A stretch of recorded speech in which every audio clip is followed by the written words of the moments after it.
Got the fire team on deck right now. Took it out to Diamond Dust, but prior to that, at Cemetery Field, it started to exhibit some kind of a problem that, all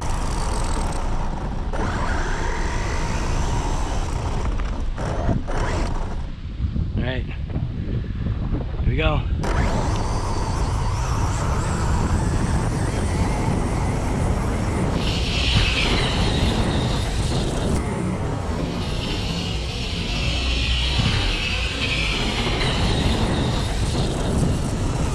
Something's up. Something's definitely up, because that's an abrupt stop. Wonder if I got a bearing that just wiped out. I might. Damn it. That kind of seems like it could be a bearing. It's coming.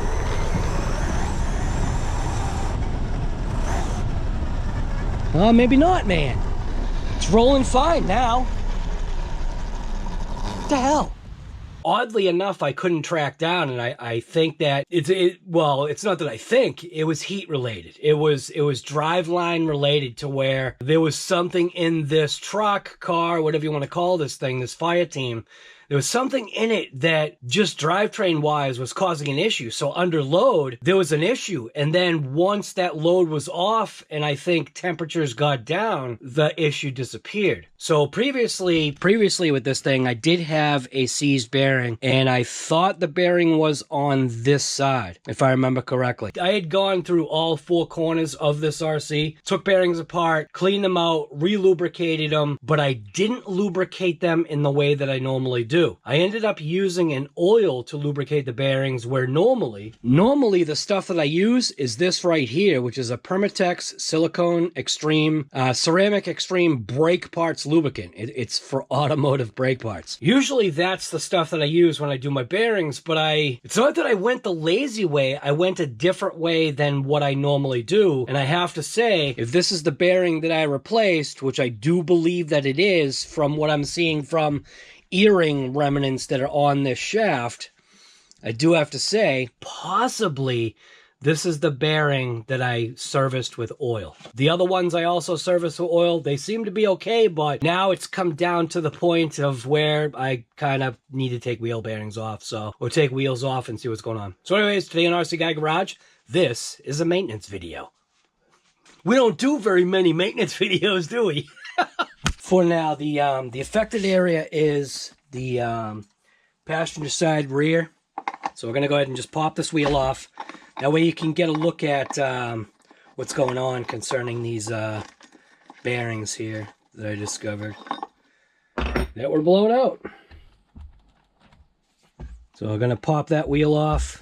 Then I'm going to go ahead and grab this top thing here. It's not the right one, is it? Oh, it is.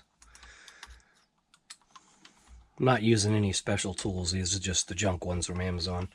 Sometimes that's all you need to do certain things. Now, when you're talking about like pinion screws and stuff like that need to be tight, motor mounts and all that junk, definitely use better quality. The quality ones that I seem to use when I go for that, just for me, I use Hobao. These drivers, they're an extended reach. And what's nice about them is they're almost like torque sticks. They have hardened tips, but when you turn them, well, not with the big ones, but with the smaller ones, like especially the 1.5, this is a 2.0. The 1.5, you can almost feel like when you get to that certain point that you've tightened it enough. So that's why I like those ones. So go ahead and just pop this thing off here. I'll probably take this off the stand, but for now, this is the way it is.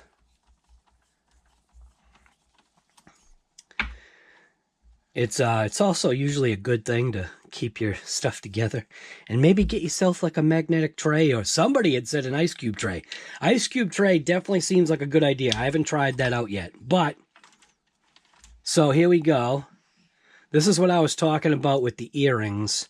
So on my Traxxas X-Max, within the first battery pack, the very first battery pack I threw into it, my rear bearings on both sides blew out. So that's exactly what happened here. So Now I'm gonna grab that that center, which I believe is this one. It's not. It's the one that I don't have with me. Crap.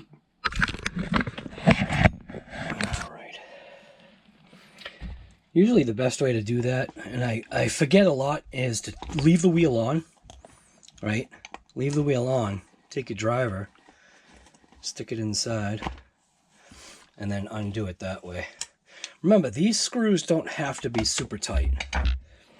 So then you need something to poke the little pin out. We'll pop this out. We'll see how bad this is. So, oh yeah. Totally disintegrated. So, hopefully I didn't ruin this, which looks like it's all right. Because the way the, you can see, let me show you. So you have what's called an inner race and an outer race. Technically, this right here, this is what's called the inner race. Not technically. For technical purposes, this is the inner race, and this is the cage that usually holds all the bearings together. I do think that this was the original bearing that was in this car. So it seems like things might be all right. I just need to go ahead and clean this. The outer race is still here. So looks like things will probably be fine. I do have two bearings right here, which these ones are going to need oil. They need to be cleaned out. Probably an ultrasonic cleaner might be good if you're going to try to service bearings like this. Because when you do get grit, and grit does get in here, using an ultrasonic cleaner and then in combination with some type of air jet, you know, wear safety glasses, some type of air jet, and use hand protection, some type of air jet to go ahead and spin this up a little bit and get some of that debris that can kind of gather up inside just from normal wear and tear and just abuse and usage. So contaminants do get in here. That's why these are just a shielded bearing versus a sealed, but these bearings, more often than not, can take more heat than a sealed bearing. So you need to determine where you're going to go ahead and put these bearings in the first place. These are the bearings that I should be able to use. This one spins fine, and this one spins fine. So I do think that this is the only one that I have an issue with. So I'm going to go ahead and pop the inner race off, which I need my pick tool. Harbor Freight. Get your pick tools from Harbor Freight. Matter of fact, I'm going to get another pick tool set. So this is from Harbor Freight. This is all you need, man. To work on these RCs, this is just a very inexpensive pick tool. I think that these were a set of 4 for like $1 or something like that. Something really stupid. Maybe in $2 or whatever, but it comes with 4 picks. This is a straight pick. It does come with a 90 funky like hook, like a couple 45 or 30 degree angles on it, and then it comes with another weird looking thing. So I'm gonna go ahead and just pop this bearing out of here. Not bearing, but the outer race. So here's the inner seal, and here's the bearing itself. Like I said, this is the outer race, and I'm gonna go ahead and take some cleaner and clean the inside of there. And I'm going to pop out this bearing as well. It feels okay, but because it got, you know, nastified with whatever happened there, I'm going to go ahead and pop this out and put this, take the seals out, and then put this in my little mini dunk tanks that I got from Robbie's RC. So Robbie's RC sent me these little things. I thought they were cat food cans. I guess these are, these look like those Shiba or whatever. Maybe it's dog or cat food. But he said these are something to do with breathing. So I guess some kind of something comes in this for medical use. And he saves them. Perfect dunk tank. So now I'm just going to take some cleaner. I'm going to use just a lacquer thinner. You can use like alcohol. You can use whatever. Paper towels are definitely going to be your friend. So we're going to go ahead and clean this out first.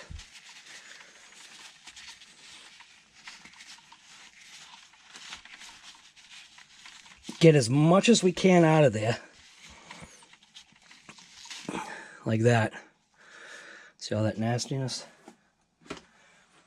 Grab another paper towel. A little bit of cleaner on there.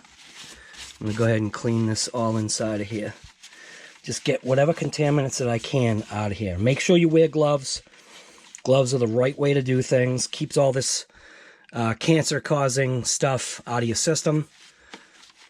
Because that is what this stuff does. What is it? Proposition 65 or something like that with California. So clean that all out. That seems good. Now I'm just going to take a Q-tip. I'm just going to run the edge. Just because I want to make sure that that surface where my bearing, look at that. I'm going to make sure that surface where my bearing seats down into is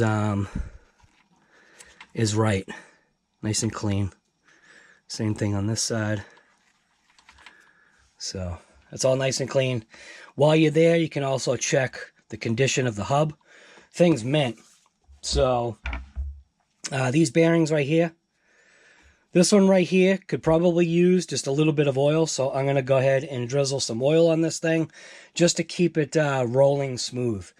Now they do have, there are oils that you should use for bearings. They do have bearing specific oils to use.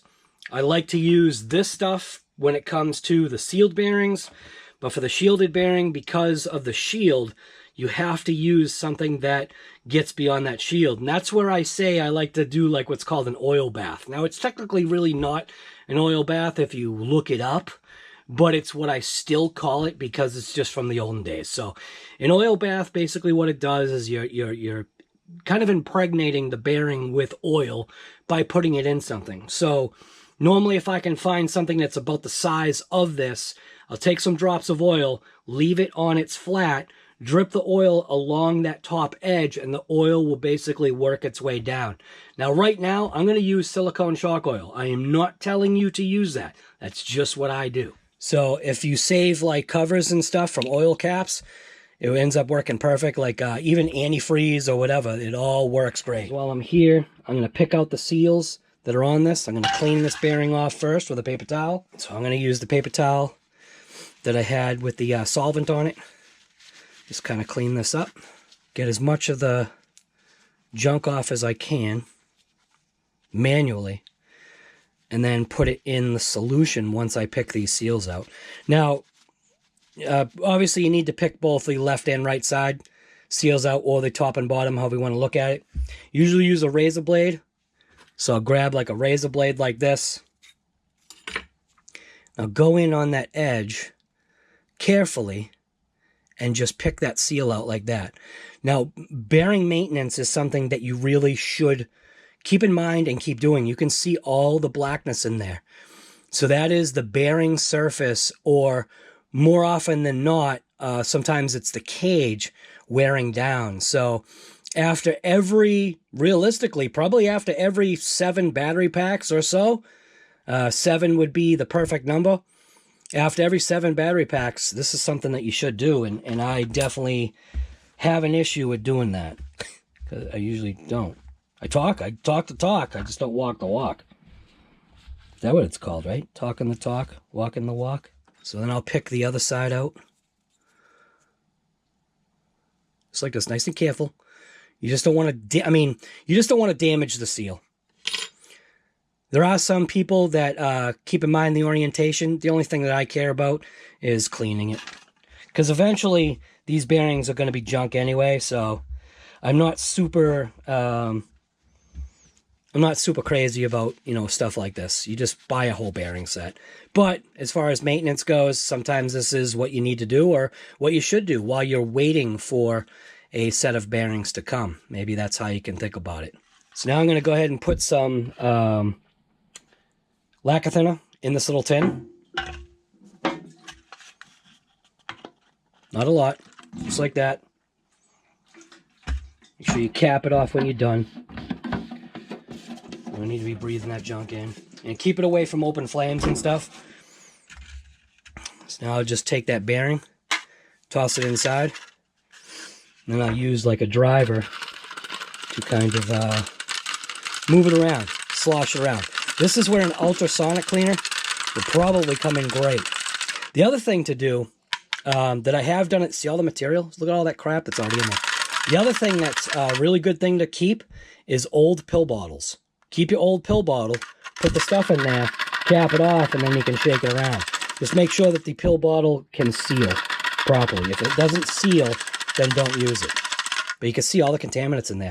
What I like to do too sometimes is put a magnet on the bottom here. If I can find my magnet. Well, you put a magnet on the bottom. If you put a magnet on the bottom, usually you can see what's metal and what's not. So let me see if I can find a bearing real quick. Yeah, bearing. See if I can find a magnet real quick. All right. So apparently, all of my magnets. There we go. See? Just look for the pile of stuck stuff. And that's where you'll find your magnet. Pile of stuck. See what I can do? Look at that. See that? So if I put a magnet on the bottom of this tray, like if I put a solid magnet, like a real good size one, you can see how the contaminants like to draw right to that area. See that? Check that out. That is all metal garbage. So putting a magnet on the bottom of this tray is probably the best thing to do. You can even use a magnet tray, but the problem with the magnet tray is the magnet stays on the magnet tray. So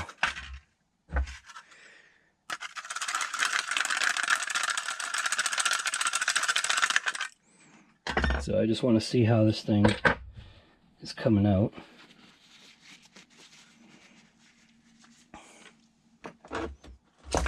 Now, I usually take like a needle nose plier. And then now what I can do is I'm going to take my air compressor and blow spin that magnet. Blow spin.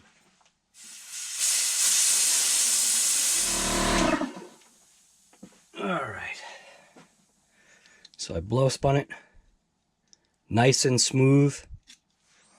So now what I will do is I'll use my Permatex stuff because I have a little bit too much there. I seem to have, I'm not telling anybody to use this stuff. Just sometimes people ask, what's the stuff I use? And for me now, this is the stuff that I have been using. So again, wear gloves, because this is a chemical, technically. It's a grease. You should be protecting yourself from harmful things. So I'll pack this one side, take my bearing seal, and then put that right in there like that. Then you can see the grease pushes through, but it doesn't push through all the way. Now, you also don't want to overpack.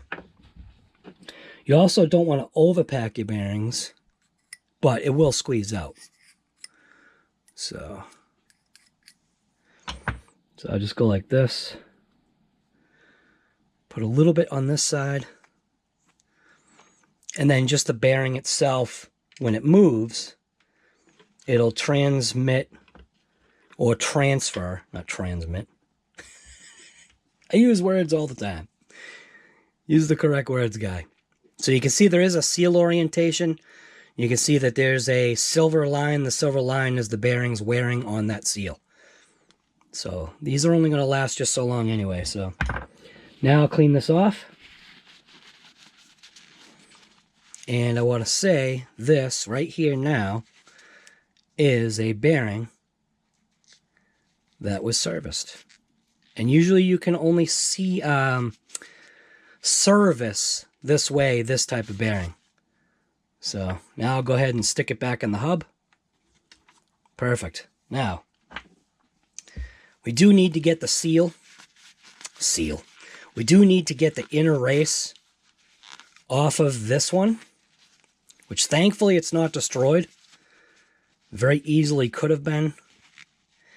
but it did not get destroyed. So the so the shield needs to be driven down this way. You do it a couple of different ways. Take a driver and slot it in, and then give it a couple of taps right down and in right there.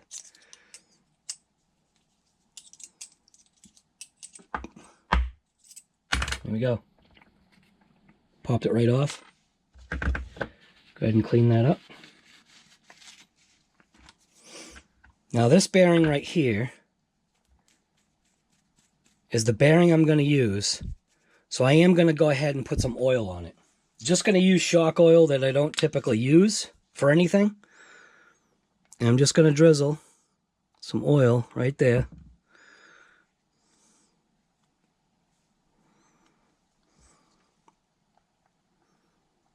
Just right along that surface. And I can take my needle nose, spin it.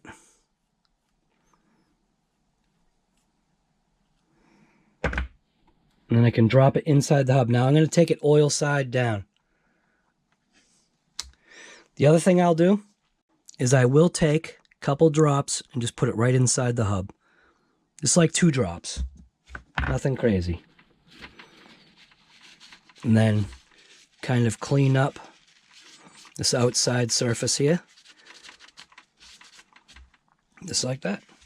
Now retake the actual spindle piece, drop that in place. Buttery smooth. That is buttery smooth. I like it. All right, so we're happy there.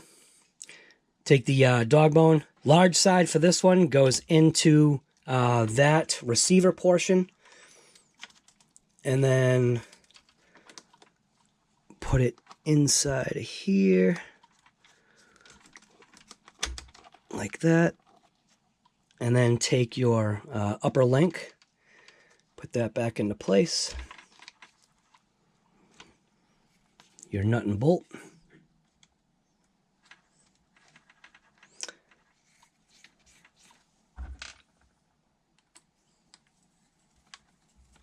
Grab your nut, your nut lock nut. Now lock nuts they can only be used confidently a couple of times, but in this situation, it should be fine because there's plenty of threading. Well, there's plenty of thread to go ahead and crank this down. Again, you don't need to use Arnold Schwarzenegger strength here.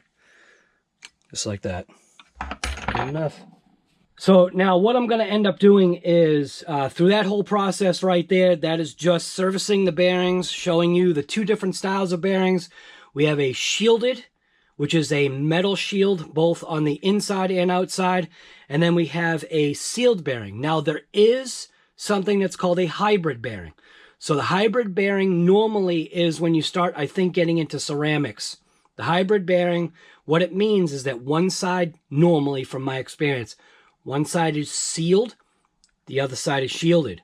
The shielded side is going to go against the heat. The sealed side is going to go against the contaminants. Now, when I use those bearings, I'm usually using those on the SPEKTRUM 3200 kV motors, the ones that fail. So what I do is I take the shielded side, put that towards the inside of the motor where it gets the most heat, and then that sealed side is then facing the pinion, or coming out that pinion side of the shaft. So, yeah. So anyways, RC Guy Garage, and this is just doing some very basic maintenance on the 100 mile per hour fire team. Trying to get it, man. I mean, you can see we are making efforts. Now, I'm going to have to go through all 4 corners here, and if I do find other damage, I will report. But this is the side right here that I felt was probably the only issue. I am going to check the center diff. I do want to tighten up the center diff just a touch more. I'll probably toss like a little tiny piece of earplug in there. I am going to check this side. This side is probably fine, but I'm still going to check it. Yeah, so this is all a part of that whole thing. Now, taking an RC like this and blasting it the way I have, the amount of times I have, the battery packs that I have, it was definitely time for some maintenance. So I'm doing maintenance on stuff. What are you doing?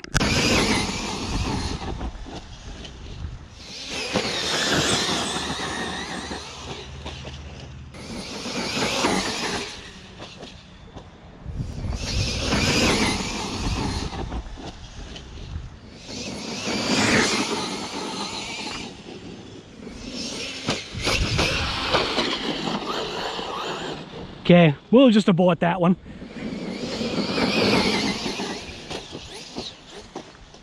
Ah!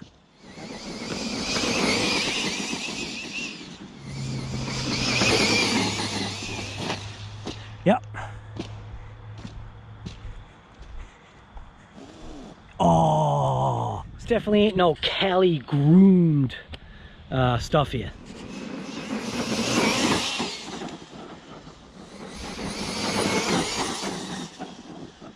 Nope.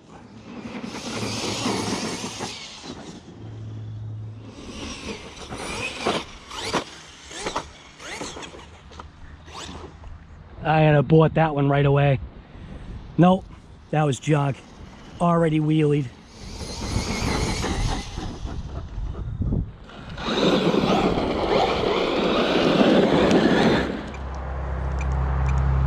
Oh, wait a minute. My throttle wasn't zeroed out. Wonder if that was part of my problem. And I lost signal again. Damn it. And I'm also having signal issues. This is the SPEKTRUM rugged. I'm not, come on. If I'm standing here, I shouldn't be losing signal just right over there. Which that's why I'm joking. It has something to do with the cemetery over there. It's getting really bad with this signal loss crap. When I get into the grassy fields beyond that little mound right there, seems to be like some kind of issue.